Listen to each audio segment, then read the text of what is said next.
35% dari seluruh bangunan di Gaza hancur dan Khan Younis disebut yang paling terdampak perang.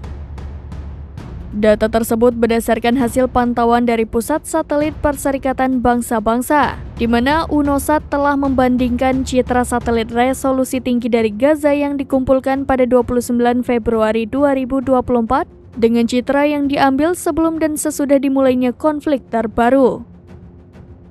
Citra satelit menunjukkan 35% dari seluruh bangunan di Gaza, 88.868 bangunan telah rusak atau hancur.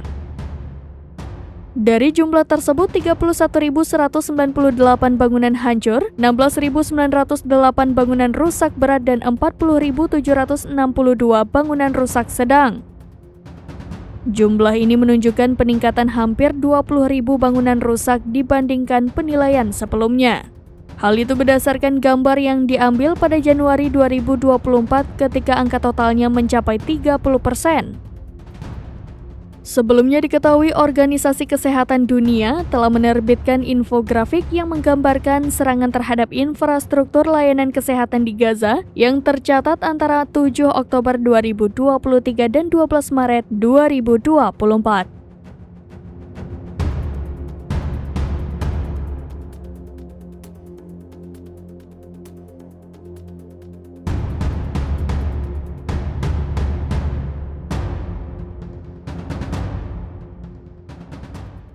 Download Tribun X sekarang, menghadirkan lokal menjadi Indonesia.